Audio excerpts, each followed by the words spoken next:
I'm Andy from Rivers of Nihil. I'm Adam from Rivers of Nihil. And you are watching rockflesh.com.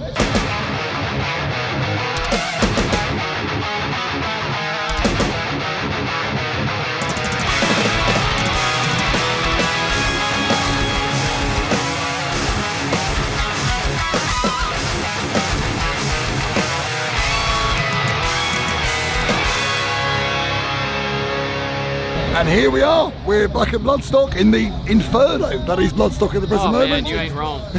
It's hot, you know, being British, we love to complain about the weather, we complain about it's cold, we complain about it's warm, and it's fucking warm. And I'm with Adam and Andy from Rivers of Nihil. Yes, you are. So, pleasure. No, nice to have you here. So, first time at Bloodstock, isn't it? Yes. Yep. And you were on very early, is probably the best way of describing it. Yeah, 12:45, I think. Yeah. Lunchtime set. Yeah, it's usually my bedtime. Let's say, is that one of the earliest gigs you've done? Yeah, definitely. Yeah, for sure. We've done early festivals before. In 2022, we did a couple early ones. Was it that early? I think we did Motoculture pretty early. Okay. But that probably is the earliest festival we've done. Yeah. And what's the mindset? I know you sort of joked about being your bedside, but what's the mindset to actually get yourself ready? Wake up. Wake up. Yes. Yeah. Wake up. Yeah. It feels weird because we just we played less than 24 hours ago, and so it feels weird to get ready to play again. But you got to do what you got to do when there's Bloodstock waiting for you. Yeah. Have some coffee, drink some water, take a shit. So that's your pre-gig routine then? If it's not, I have a problem. Yeah. So, but actually you got a really good reaction. It was a really, it was a good crowd there. Great, yeah. Yep. Yeah. Yep. So do you, when you do festival crowds, I presume you notice the difference between a festival crowd and your own basic headline? Yeah. Yeah, it's definitely a different vibe. Like it's out here in the sunshine and people just kind of wandering around, and like maybe some people are just like happening to bump into your set or whatever. But it's cool. It's usually like there's a big party atmosphere. A lot of people here to have fun and enjoy metal all day, and a club show is a little more direct, maybe like. It's like it's kind of like a showcase vibe, maybe. I don't know. Yeah, it's a more linear exchange, really. It's like people are there to see you. They're gonna go crazy. You're gonna be close enough to them that you'll see it and smell it. It's different, but both are really cool. I mean, it's like crazy to stand in front of that many people and play. Is there a difference in the set you play as well? So when you sit there, it's a shorter set. So you have to try and work out. Yeah, we have, depending on, because I mean, every festival is sort of different, and then the club shows are often headliners for us. They weren't all, we did some support for Dying Fetus as well. So we have basically like a 40, 45, and a 50-minute set. Yeah, and like an hour. Yeah, so. We just took a big set and then cut things down as needed. Yeah. Because your songs, you have long songs. So you're definitely a sort of, when you're doing a festival set, it's like, okay, which 4 or 5 can we fit in? Yeah, I mean, we had 40 minutes today. I think we played 7. Yeah, 6 or 7? something like that, yeah. We can make it work. Yeah. Call that packed in nicely for 40 minutes, yeah. Well, let's talk about your sound. I think what we love about you is the fact that it is so diverse. It's one of the best ways of describing it. Was that when you set out to do it? Did you want to do something really different? Yeah, I mean, I think as a project, we just kind of like, we put our whole selves into it, and we don't say no to a lot of things. And I think a lot of what this band has become over the years is sort of a reflection of our entire musical selves, and it's not just about blast beats and breakdowns all the time, and we have diverse musical tastes, and we've experienced a lot of music as people, and we want to make music that reflects that that whole musical identity. And again, one of your most distinctive things is the use of the sax.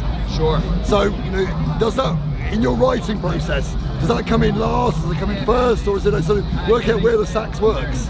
Typically it does kind of come last. It's not like at this point I wouldn't say it's an like an afterthought or something. It's not, but it's sort of like we pick these spots that we think that this would suit it here and there, and then sometimes like Patrick, our sax player, he played on the record, and he has this big solo at the end of the song Despair Church, which he decided that was like, he wanted to play over that part, and it's like the most beautiful thing on the record. Yeah, we hadn't planned it at all. So we just kind of let these things organically happen. It does sort of give you a real distinctive sound. It was like quite fun watching the amounts of plastic saxes that were in the audience. And we used to bring them ourselves to club shows and blow up a bunch of them and throw them out in the audience, but it gets expensive after some time. How many do you go to? Yeah, the plastic sax market. Yeah. No, definitely. Or whatever. Yeah, we should get shares in the plastic saxes and that sort of. Yeah, right. Maybe, All right. maybe Well, the way of keeping the band afloat. yeah, we can talk after the Yeah, interview. definitely. We'll sort that. If you're into plastic saxes, please call us. No, but yeah, no, it's become a real. Do you feel it's almost becoming your, I don't know, trademark? Yeah, I mean, I guess there's a risk of it becoming, we've always been kind of averse to the risk of becoming the saxophone band, but no matter what we do, it seems that people sort of associate that with us anyway, so like with a little bit, You do. Yeah, and so we've kind of just sort of learned to embrace it, especially over the last record or so, and we want to do it in a way that's that we think is tasteful and classy without it being this over the top gimmick type deal. We want it to all still be very musical at the end of the day. And it doesn't, as a consumer, it doesn't feel like a gimmick. It actually feels like adds something to it. I agree with you. Yeah. There's a real distinctive feeling. But I also think your other trademark is just that, almost that proggy heaviness, is probably the best way of describing it. It's sort of and that's, we're great fans of rockflesh.com, and what we love about it is that it is prog, it is depth, it has that sort of loads of those textures, but it's also heavy, really heavy. Yeah. Well, the monster truck guitars are. That's the biggest part of my life. Yeah. And Brody too. Yeah. So I mean that doesn't go away. That'll never go away. Yeah, that's as big of a thing for any of us as anything like an odd time signature or a saxophone or like a quiet jazzy passage. It always comes back to the heavy, the heavy stuff. And that was very evident on the new album, because the new album makes almost some bands of your ilk get lighter and lighter. Yeah. You seem to get heavier and heavier, and the new album's probably, I think, some of the heaviest stuff you've done. I mean, that was a conscious effort. So I appreciate you saying that. Yeah, the last record we kind of eased off a little bit and trying to kind of went into a more progressive kind of thing, and went a little farther into the chill territory. And this time I think we wanted to write songs that would play more live, and at the end of the day, we are a metal band, and so honoring that felt like the right thing to do. Yep. So was there a conscious decision to make it self-titled this time around? Yeah, I mean, we did a whole 4-album quadrology thing with the seasons, and then it felt like after that was over, it was because it's really the idea behind that was to see a young band grow up and kind of go through its seasons, and then the self-titled thing is to now we're defining the thing that we've become, and through all the lineup changes and other things that have happened as well, it felt like a good time to stamp it and be it's almost like a new beginning. Yeah. And and again, you are so gaining fans everywhere. You were here, I think it was earlier on in the year, we saw you in Manchester, and which was brilliant. It was actually a really good tour you put together as well. It was that was a good show. Yeah, really good show. And then sort of building that momentum. Do you start to feel that momentum's happening each time you go out? Yes, I mean, but it's also we're always just trying to just do our job. We're just get ourselves together, put on the best show that we possibly can, and get to the next one and just take each thing at a time, and try not to get too lost, and is our momentum this, or like is it, you know, because that can really fuck you up. Well, life can change in a second in any way. Your music career, your life in general. You know, so it's best to just kind of go, okay, right now it's good. Let's play good and enjoy that. So are you, building on that then, are you on an album cycle, or is it almost just a case of seeing what happens next? I guess we're on the album cycle, right? Yeah. So have you got, how long are you out on the road for? Is it for the next sort of... We'll be out for another week or so, then we go home, we play a one-off show, right? Yeah, we have the Prog Power in Atlanta, and then we have,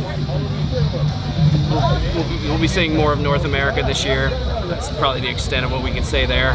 We're going to South and Central America at the beginning of next year. It's probably some other places that we haven't been to before next year as well. Final question for you two. So basically Vicky organises Bloodstock. She came to you afterwards and said, next year you can have a stage. You can have a Rivers of Nihil stage and do what you want with it. Who would you put on it? Ooh. Who would we put on it? Sheesh. I could build a cool stage. We could put like Inner Arma, like all the bands that we toured with this year. I think would be cool. Like Cynic, Inner Arma, like Holy Fawn. I don't know, Callous Cowboys. We could get like, I don't know. I could make that would be cool. To get a whole list of bands. By the time he names 10 bands, I'll think of one. But the only one I thought of was Cult of Luna. Cult of Luna would be great. Yeah. Cult of Luna here in the tent in the evening. It's looking brilliant. Yeah. So, well, Adam and Andy, it's been an absolute pleasure. Really nice to speak to you. Thank you, my dude. You've been watching rockflesh.com here at Bloodstock. Do the usual subscribe things, press buttons.